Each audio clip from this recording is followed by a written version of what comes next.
PT KB Pharma bekerja sama dengan radio kesayangan Anda mempersembahkan Sandiwara Radio Saur Sepuh, disajikan oleh Procold, obat flu yang dulu dibeli dengan resep dokter, sekarang dapat dibeli bebas di mana-mana, dan Kalpanax, obat penyakit kulit yang ampuh khasiatnya. Diproduksi oleh Haravana Record. Naskah karya Niki Kosasi. Hiasan musik dan sutradara Indra Mahendra.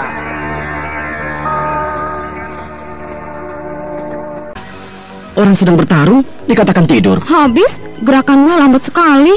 Orang lain ngotot setengah mati, kok santai saja. Tapi buktinya kan aku yang menang. Iya, aneh. Heran sekali aku. Tidak perlu heran dan juga tidak aneh. Sebab tidak harus selalu dengan kekuatan dan kecepatan untuk bisa merobohkan lawan. Yang penting terarah dan jitu.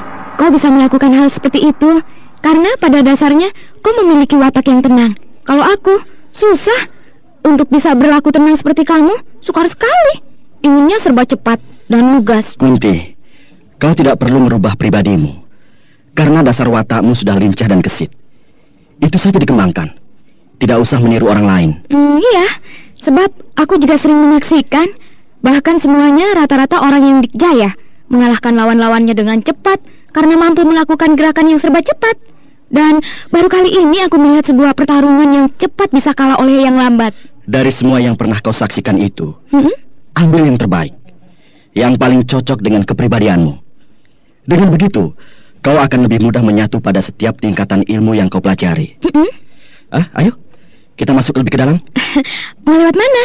Di sekeliling gelanggang ini berbentuk rumah-rumah petak yang memanjang dan rapat. Tidak terdapat jalan keluar. Atau lorong kecil juga tidak ada. Rumah-rumah petak itu menghadap ke sini. Iya, tentu saja menghadap ke sini. Sebab rumah-rumah petak itu bagian depannya di sebelah sini. Berarti bagian belakangnya di belakang sana. Sebaliknya bukan? Iya, pasti begitu. Setiap rumah tentu harus punya pintu atau jendela. Ya tentu saja. Jangankan rumah manusia, kandang kambing atau kandang kuda selalu ada pintunya. Iya, rumah-rumah petak yang kita lihat itu sudah jelas tidak punya pintu samping. Sebab rapat dengan rumah-rumah petak lainnya yang berada di samping kiri dan kanan. Pintunya hanya ada dua, di depan dan di belakang. Nah, kita lewat melalui kedua pintu itu. Berarti kita harus masuk ke dalam rumah-rumah petak itu? Kalau mau keluar dari tempat ini, harus begitu. Sebab jalan satu-satunya harus menerobos salah satu dari rumah petak yang berada di sekeliling kita ini. Kalau di dalam rumah itu ada orangnya, pasti kita akan bertarung lagi. Sebab penghuni rumah-rumah petak itu tentunya anggota kuil Sonar Gaun. Apa boleh buat? Mau tidak mau, kita harus menghadapi mereka semuanya. Baiklah, ayo kita terobos. Pintunya tidak dikunci. Ya, terus masuk. Kosong, tidak ada orangnya. Ya. Rumah petak ini kecil, isinya tidak ada apa-apa. Hanya ada sebuah dipan kayu di dalam ruangan persegi 4 yang kecil ini. Rupanya rumah-rumah petak ini merupakan sebuah asrama. Iya, asrama murid-murid kuil. Nah, itu pintu keluar menuju ke belakang. Aku buka ya. Hati-hati.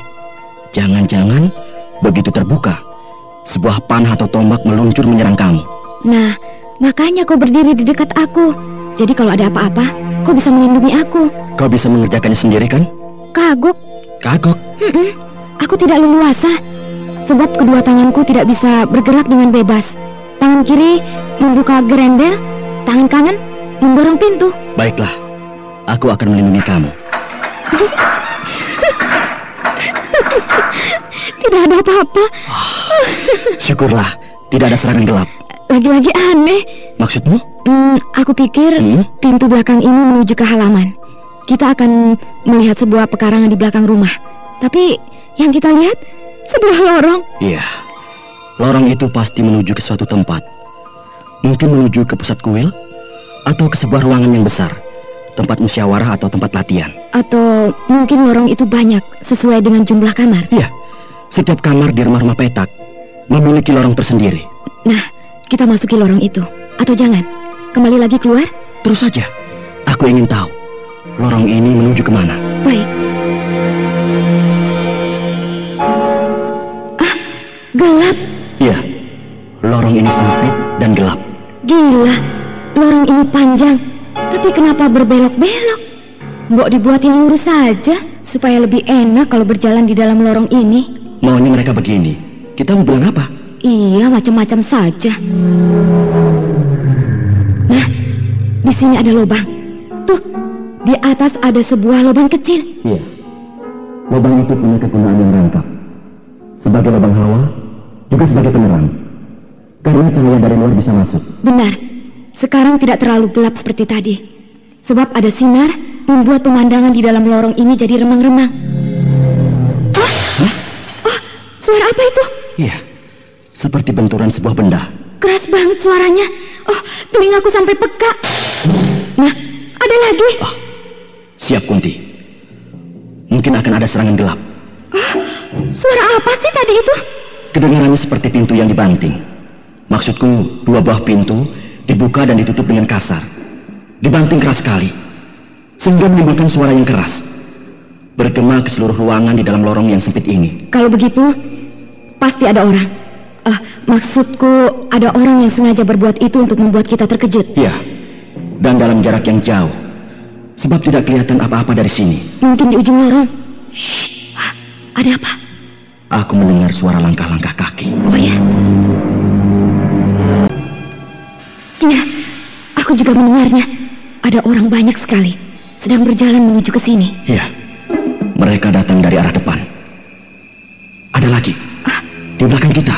Benar, di belakang kita juga ada. Ada dua kelompok yang mendatangi kita. Satu kelompok dari depan, satu kelompok dari belakang. Pasti mereka murid-murid kuil Sonar Gaun. Iya, dan mereka akan menjepit kita di dalam lorong yang sempit dan gelap ini.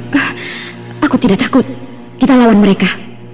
Kalau mereka menyerang kita, kita lawan. Tapi kalau tidak berbuat apa-apa, kita juga sebaiknya tidak. Pasti mereka mau menyerang kita. Sebab apa maksudnya mendatangi kita dari dua arah? Ada kemungkinan begini. Kelompok yang datang dari arah depan baru pulang dari latihan. Sedangkan kelompok yang datang dari arah belakang mau berangkat ke tempat latihan. Kan lorongnya banyak. Mengapa harus melalui lorong ini? Siapa tahu lorong ini lorong utama yang biasa dipergunakan lalu lalang murid-murid kuil. Iya ya, mungkin juga. Mereka makin dekat. Kunti, seandainya kalau terjadi pertarungan di dalam lorong yang sempit ini, usahakan jangan terlalu jauh dari lubang cahaya di atas itu. Iya.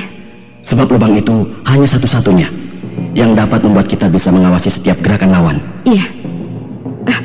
Itu mereka, sudah kelihatan. Iya. Yang dari belakang juga sudah muncul.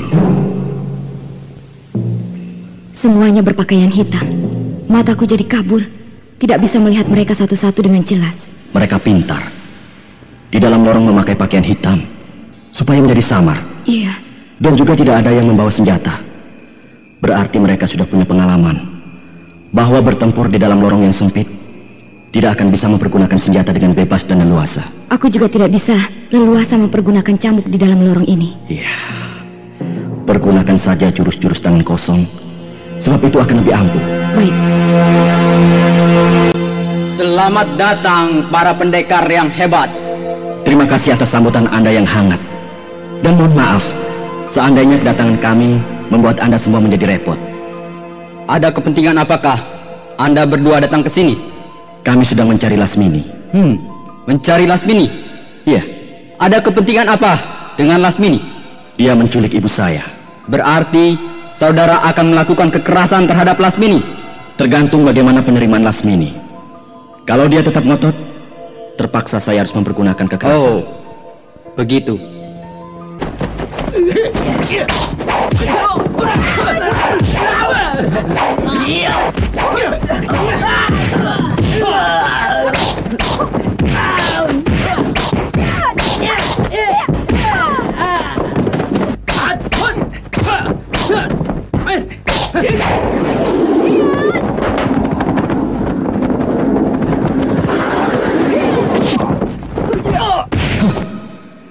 teman-temanku habis semua.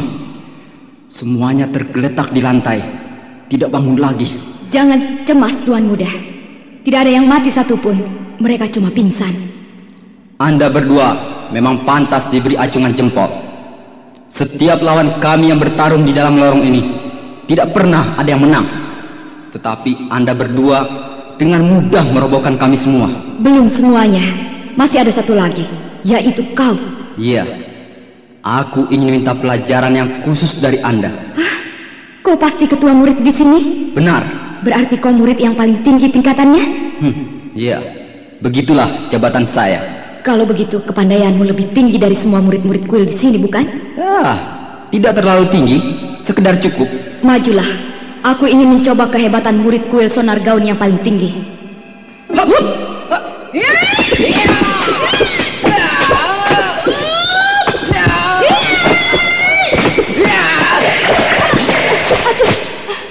Aduh, panas. Panas tanganku, seperti kebakar api.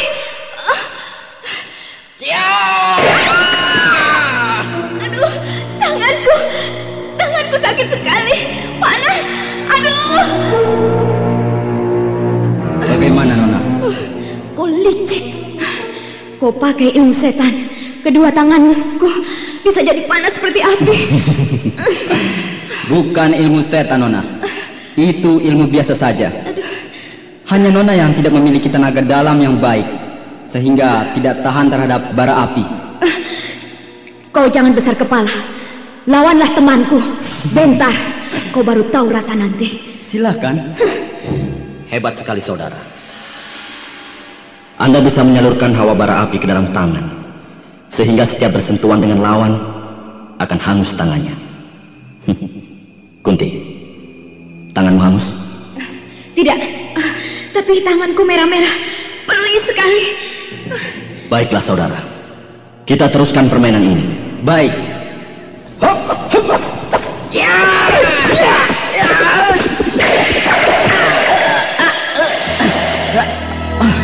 Bagaimana, saudara?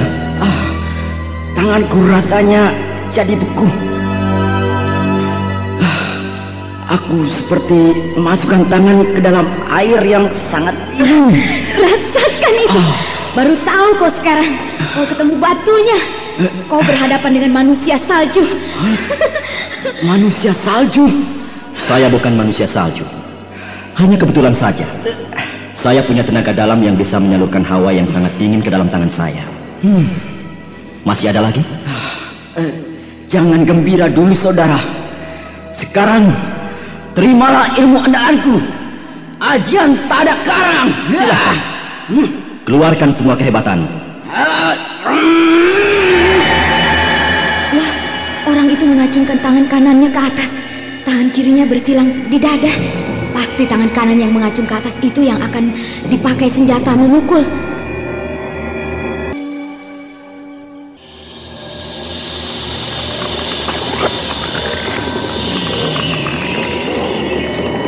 Nah, Bentar juga sudah mengambil ancang-ancang. Kedua kakinya membuka, kedua tangannya menempel ke perut.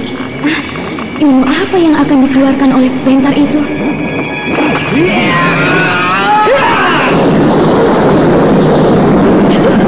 Keras banget ledakan itu. Lorong ini sampai bergetar. Bentar dan orang itu saling terjang dan berbenturan keras sekali. Wah, orang itu muntah-muntah. Tertelungkup di lantai. Cukup, Bentar. Biarkan kedua tamu itu berlalu. Siapa tadi yang berbicara? Aku tidak tahu. Tapi yang jelas, orang itu memiliki tenaga dalam yang luar biasa. Iya, sebab suaranya bergema kemana-mana. Tapi orangnya tidak kelihatan. Aku yakin, dia ketua kuil sonar gaun ini. Silakan keluar, anak-anak muda yang hebat. Nah, dia menyuruh kita keluar. Ayo, kita keluar. Lewat mana? Terus saja ke depan. Di ujung lorong ini pasti ada pintu keluar. Iya.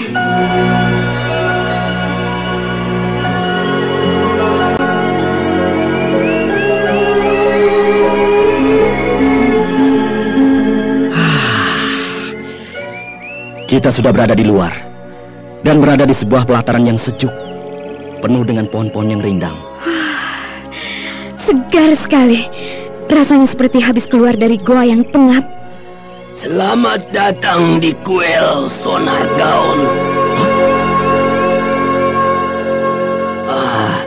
Saya ketua kuil Sonargaon. Gembira sekali dapat berjumpa dengan Bapak.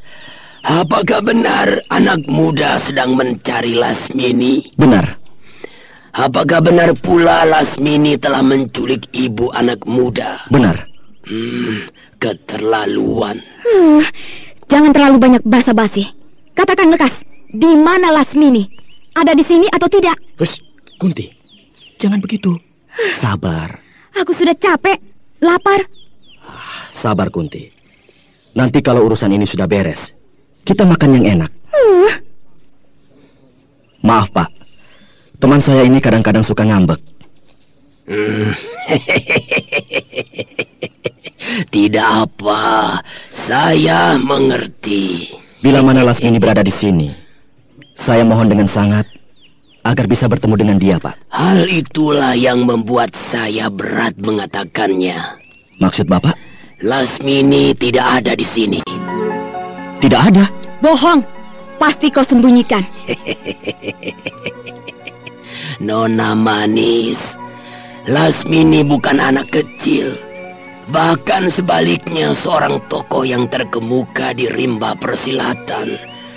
Jauh lebih dikjaya dari saya.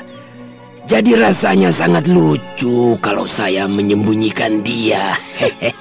Aku tahu Lasmini sangat dikjaya, dan tidak mungkin dia akan takut kepada saya. Tapi dia malu. Malu? Iya, malu sama Bentar. Mengapa harus malu? Sebab Bentar kekasihnya Lasmini. Kunti, kau bicara apa? Tidak pantas kau bicara soal itu di sini. Tidak apa, biar lebih jelas persoalannya. Maaf, saya juga pernah mendengarnya bahwa antara Nak Bentar dan Lasmini pernah... Saya kira tidak perlu dilanjutkan perkataan saya itu. Benar, Pak. Sekarang saya mohon bantuan Bapak. Saya berkata dengan sesungguhnya, Lasmini tidak berada di sini. Bapak berpakaian seorang begawan, dan saya percaya penuh bahwa Bapak memang seorang begawan. Maka saya pun percaya kepada perkataan Bapak. Lagi pula apa untungnya berkata bohong kepada Nak Bentar? Kapan Lasmini meninggalkan kuil ini? 2 tahun yang lalu. Hah? 2 tahun yang lalu? Itulah makanya saya tidak mendengar kabar Lasmini telah melakukan perbuatan yang memalukan, menculik ibu Nak Bentar. Iya, baiklah Pak. Terima kasih atas keterangan Bapak. Dan saya mohon maaf kalau kedatangan saya telah menimbulkan kegaduhan. Tidak apa. Tidak apa. Hitung-hitung sebagai latihan nyata bagi murid-murid saya. Iya. Apakah Bapak punya bayangan? Kira-kira Lasmini berada di mana? Saya mendengar Lasmini sering pergi ke Istana Demit dan Muara Kuil. Istana Demit? Muara Kuil? Istana Demit terletak di sebelah utara Gunung Kalangkang. Sedangkan Muara Kuil terletak di pantai selatan pada aliran sungai Kaluman. Baiklah Pak, kami mohon pamit. Baik Nak. Jauh-jauh datang, capek, hasilnya nihil. Kunti, sudah, jangan ngemeh terus. Katanya kau lapar. Iya, makan yuk. Ayo. Setelah makan, terus kita akan kemana? Tinggal pilih, ke Istana Demit dulu atau ke Muara Kuil? Yang dekat saja. Kalau begitu, ke Muara Kuil dulu. Ya, mudah-mudahan Lasmini ada di Muara Kuil.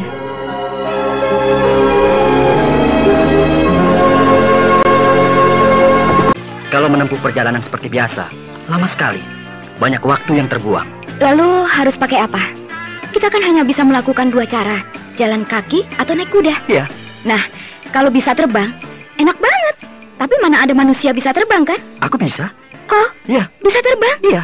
Kau jangan mengigau, Bentar. Tidak percaya? Nanti aku buktikan. Aku bisa terbang melayang-layang dan meluncur di angkasa. Tapi dengan bantuan pihak lain. Jadi tidak bisa sendiri. Dengan bantuan? Iya. Bantuan siapa? Burung Raja Wali raksasa. Oh. Tunggangan mendiang Tuanku Brahma? Iya. Oh, Tuanku Brahma sudah tiada. Apakah burung Raja Walinya tetap ada? Ada. Oh iya? Diwariskan kepadaku. Benarkah? Iya. Menurut cerita, kalau Tuanku Brahma Kumbara memanggil Raja Wali dengan cara bersuit. Benar? Dan katanya pula, kalau Tuanku Brahma Kumbara bersuit, suaranya bisa menembus ke angkasa raya, sehingga akan terdengar oleh burung Raja Wali. Dimanapun dia berada, dalam jarak yang paling jauh sekalipun akan terdengar. Benar. Tidak ada yang sanggup mengeluarkan bunyi suitan seperti itu kecuali Tuanku Brahma. Benar. Nah, sekarang kau akan memanggil burung Raja Wali itu. Dengan cara apa kau memanggilnya? Dengan cara bersuit seperti mendiang Ayahanda Brahma. Kau bisa melakukannya? Bisa. Sebab aku mempelajarinya. Oh ya? Cara bersuit seperti itu ada ilmunya. Apa nama ilmunya? Ajian Suling Jagat. Ajian Suling Jagat? Iya. Kok pakai nama suling? Karena diambil dari intisari suara suling ketika ditiup oleh manusia. Artinya, kenapa suling yang kecil itu dan hanya terbuat dari bambu, kalau ditiup bisa mengeluarkan suara yang keras? Iya ya. Seorang gembala kalau meniup suling, suaranya bisa terdengar sampai ke tempat-tempat yang jauh.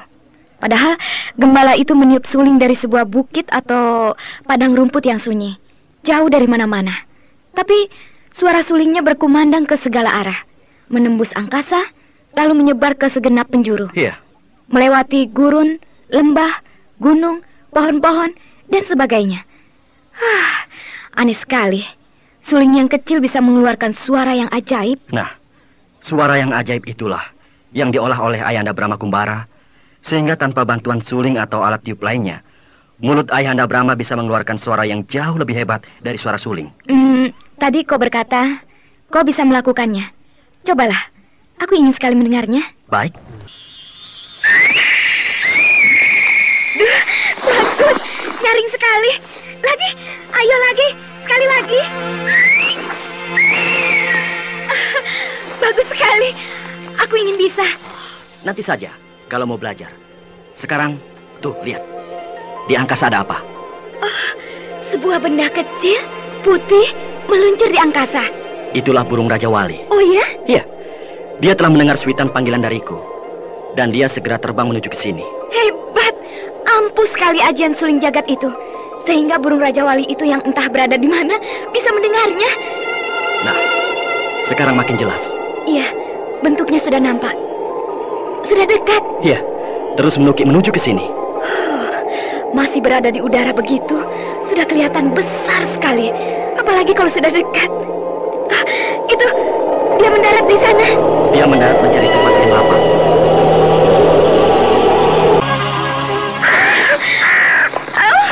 Gede banget. Namanya juga burung Raja Wali raksasa. Tentunya besar sekali. Selamat bertemu lagi, Raja Wali. Maaf, aku telah mengganggu waktu istirahatmu. Aku akan menempuh perjalanan yang terlalu jauh. Bantulah aku mempersingkat perjalananku itu. Terima kasih, Raja Wali. Kami hendak pergi ke Muara Kuil, tapi belum tahu di mana tempatnya. Kami hanya tahu ancer-ancernya, yaitu di wilayah pantai selatan. Tapi bukan di wilayah Gua Pantai Selatan. Pokoknya, kita harus menjelajahi seluruh pantai selatan. Ya, benar. Jadi antarkanlah kami ke pantai selatan. Ayo, Kunti. Naiklah ke punggung Raja Wali. Baik.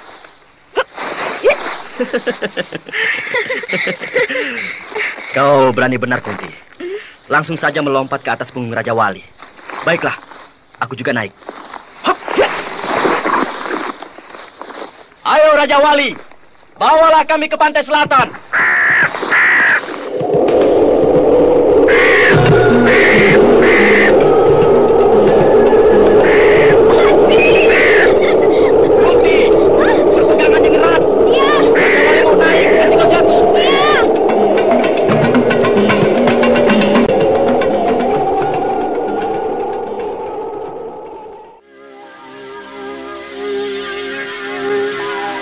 Garnis, bukit kecil ini benar-benar tandus alias gersang.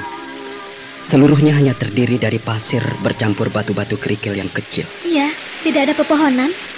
Kalaupun ada, hanyalah pohon-pohon kecil sekali yang tumbuh jarang, yang berselang-seling dengan rumput-rumput kering yang amat jarang. Kerajaan Muara Kuil ini benar-benar sudah musnah. Bekas puing-puing ataupun pilar tidak ada sama sekali. Sedikit pun tidak ada tanda-tanda bahwa di sini pernah berdiri sebuah kerajaan yang besar. Iya, dan rasanya sangat mustahil kalau Lasmini bercokol di tempat seperti ini. Iya. Habis, mau berdiam di mana? Tidak ada bangunan sama sekali. Bahkan sebatang pohon yang sedikit besar sebagai tempat bernaung saja tidak ada. Iya. Apakah masuk ke dalam tanah? Mustahil. Hanya Raden Jakasumara, putra Raden Samba dari kerajaan Sanggam, satu-satunya manusia yang bisa mengurus bumi, masuk ke dalam tanah. Berhenti dulu, Garnis. Aduh, aku capek. Jangan berhenti di sini. Kenapa? Hari sudah gelap, sebentar lagi malam. Tidak enak bermalam di tempat yang gersang seperti ini. Hanya istirahat sebentar saja kok. Ya.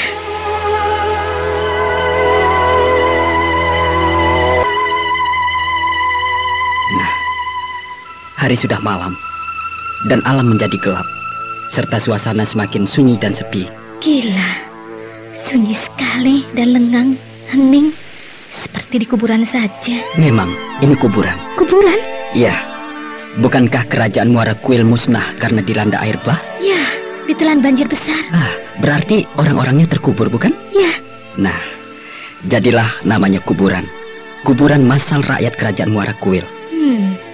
Mungkin kerajaan-kerajaannya musnah saat itu juga, karena tidak ada bekas-bekasnya sama sekali. Mungkin juga. Ada orang? Iya, orang banyak sekali bercakap-cakap. Jauh sekali. Suara mereka hanya terdengar samar-samar. Iya, tapi sedang menuju kemari. Siapa mereka ya? Ya, mungkin penduduk di sini yang pekerjaannya mencari ikan di waktu malam hari. Oh, kalau begitu, mereka akan menuju ke sungai yang ada di seberang kaki bukit sebelah sana. Garnis, mereka semakin dekat. Mana orangnya? Iya ya.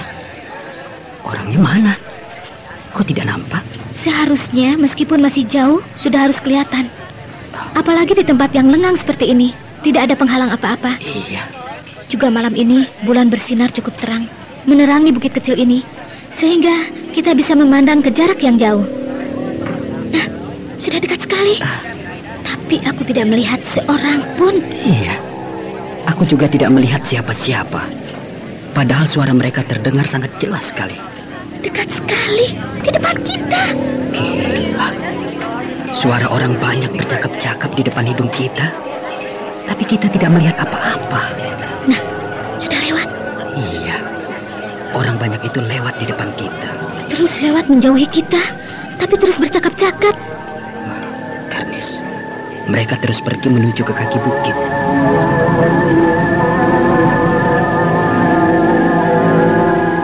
Hantu. Hantu? Ada suaranya, tidak ada orangnya. Apalagi kalau bukan hantu. Aneh, benar-benar aneh. Dengan jelas kita mendengar suara orang bercakap-cakap lewat di depan kita. Tapi tidak nampak apa-apa. Bayangannya saja tidak nampak. Suara langkah kakinya saja tidak terdengar. Iya, benar. Seharusnya langkah kaki mereka terdengar berisik dan bising. Sebab jumlah mereka banyak, sekitar 8-10 orang. Tapi sama sekali tidak terdengar apa-apa. Hanya suaranya saja yang terdengar bercakap-cakap. Dan tidak tahu apa yang sedang diperbincangkan mereka, sebab tidak jelas. Sudah jelas, mereka itu semuanya hantu. Arwah penasaran yang gentayangan. Arwah rakyat kerajaan Muara Kuil yang mati penasaran karena ditimpa malapetaka, dilanda air bah, banjir raksasa. Apakah mungkin? Suara apa itu? Suara tambur ditabuh bertalu-talu. Dan suara orang banyak bersorak-sorak. Riuh rendah. Ramai sekali. Suaranya terdengar dari arah kaki bukit sebelah sana di barat. Ayo, kita ke sana, Respati. Ayo.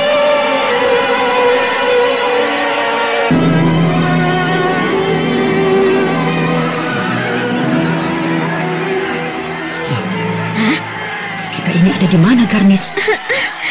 Kita ini ada di mana?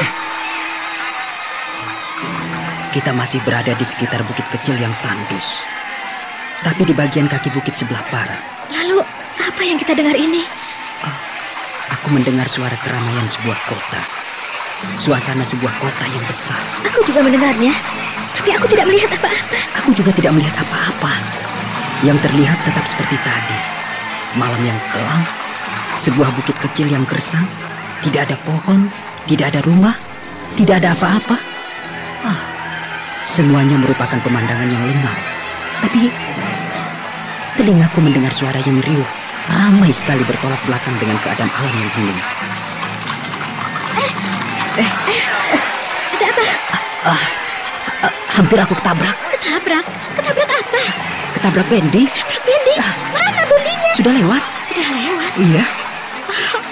Kok masih waras, bukan? Hanya suaranya saja. Barusan ada sebuah Bendi muncul di belakangku. Aku terkejut dan cepat-cepat minggir sambil menoleh ke belakang. Ternyata hanya suaranya saja. Bendinya tidak ada. Bukan hanya Bendi, tapi juga suara orang-orang berlalu lalang, bercampur dengan pelbagai suara lainnya. Suara dari keramaian sebuah kota. Iya, kota khayal. Sebab yang terdengar suaranya saja, sedangkan wujudnya tidak ada. Atau juga kota hantu. Iya, benar.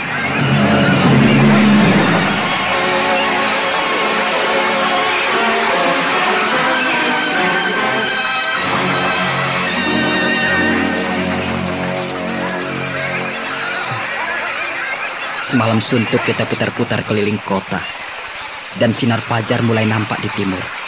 Pertanda pagi akan tiba. Dan keramaian berangsur-angsur reda. Garnis, sebaiknya kita tidak tidur. Karena kita harus tahu, kalau menjelang pagi, suara keramaian ini akan bagaimana jadinya. Ya, kita duduk saja di sini, di tepi jalan. Kau yakin bahwa di sini tepi jalan? Ya, perasaanku mengatakan begitu. Kurasa lebih baik di sana, di rumah makan. Memakan nasi hayam. Makanan hantu.